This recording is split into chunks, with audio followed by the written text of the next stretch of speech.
Naharpur higher secondary की प्रभारी प्राचार्य सुनैना पटेल का चलता है अलग ही कानून। परीक्षा जैसे गोपनीय कार्य में भी घोर लापरवाही। एक एक परीक्षा पेपर देकर एक ही कक्षा के दो दो छात्रों को बैठाकर दिलाई गई परीक्षा। बीते रोज हुए पेपर में 2 घंटे अतिरिक्त समय देकर कराई परीक्षा।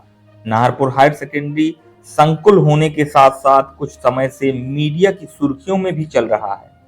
इसमें पदस्थ प्रभारी प्राचार्य की मनमानी के चलते लगातार लापरवाहियां बरती जा रही हैं। स्कूली छात्रों ने भी लगाई मोहर।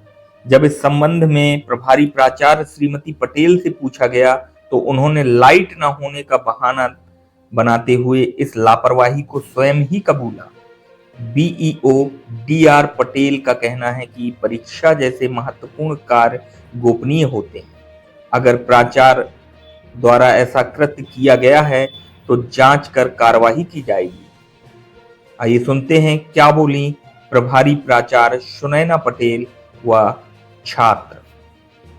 आपके नाहरपुर महाविद्यालय में एक साथ 2 बच्चों को क्यों बैठाया जा रहा है? सर, मौसम ख़राब था। मौसम डिस्टर्ब होने की वजह से 2 दिन से हमारे यहाँ लाइट नहीं, जिसके कारण हमारा इन्वर्टर और बैटरी चार्ज नहीं हो पाई। तो हम लोग शाम को 7 बजे तक काम किए हैं।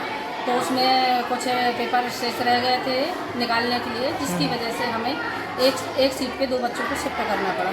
कल भी मैम इसी तरह आपने बच्चों को बैठाया था?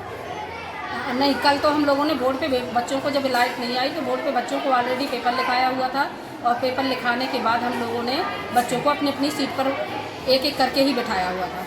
और मैडम बच्चों ने जानकारी दी है कि कल हमारा 9 बजे से पेपर था, 9 बजे से 12 बजे तक, वहीं मैडम ने 9 बजे से 2 बजे तक पेपर करवाया था हमारा। हाँ सर, क्या हुआ था कि कल बाढ़ से नदी जो पुल पे है वहाँ से क्रॉसिंग नहीं हो पा रही थी। मेरे 50% बच्चे नदी की बाढ़ में छिके हुए थे, जिसके कारण मैं स्वयं वहाँ बच्चों के साथ थी। जैसे तैसे करके मैंने ट्रैक्टर से निकाल के बच्चों को 10 बजे में तक, जो मेरे शेष बच्चे थे, तो जो बच्चे मेरे लेट आए हुए थे तो उनका पेपर मुझे 2 बजे तक करवाना पड़ा सर, चूँकि वो बच्चे लोकल के नहीं थे, बाहर अदर गांव से आए हुए थे। नदी की बाढ़ की वजह से वो बच्चे विद्यालय में प्रवेश नहीं कर सकते थे। ये मैडम परिस्थितियाँ कब तक ऐसी चलती रहेंगी? सर, इसके बाद ऐसी कोई गिनती वो नहीं होगी। मैंने कल के लिए ऑलरेडी जनरेटर फिट किया हुआ है। कल से हमारी व्यवस्था पूरी ऑलरेडी टाइम टू टाइम चलेगी।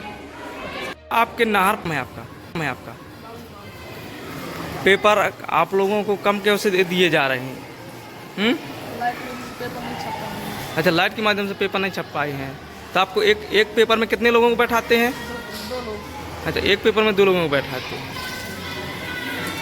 आपका पेपर आप लोगों को क्या नाम है बेटा आपका? आप लोग एक साथ 2 लोग क्यों बैठ रहे हो? क्योंकि व्यवस्था नहीं है यहाँ पर। कैसी व्यवस्था नहीं है आपके यहाँ? नहीं है मैम जी, नहीं व्यवस्था नहीं कर रही है। अच्छा, आपके यहाँ पेपर में आपको एक ही पेपर दिया जा रहा है? हाँ, और एक पेपर में 2 लोगों को बैठाया जा रहा है, जिससे यहाँ पे नकल भी करवाई जा रही है। नकल नहीं करवाई रही है। अच्छा, नकल नहीं करवाई जा रही है। तो एक साथ दो बच्चों को क्यों बैठा रही है? पेपर पर्याप्त न होने की वजह से अपन व्यवस्था। आखिर पेपर क्यों नहीं आप पर्याप्त हुए आपके यहाँ? ये हमारे अधिकारियों की जैसी व्यवस्था है, जितने पेपर उपलब्ध है उस हिसाब से अपन करवा रहे हैं। बच्चों को पेपर करवाना है, हमारी ड्यूटी है। आ गए हैं, लाइट की नहीं कि फोटो कापी कर सकें। तो ये व्यवस्था आप यहाँ क्यों नहीं उपस्थित करवा पा रहे?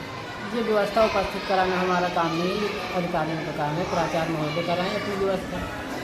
कल लाइट जितनी देर रही उसमें पेपर निकलवा दिए। सर, आप यहाँ किस पद पर पदस्थ हैं? मैं प्राथमिक शिक्षक हूँ जी। मेरी पोस्टिंग प्राथमिक शाला नाहरपुर में। जी। मैं यहाँ काम के लिए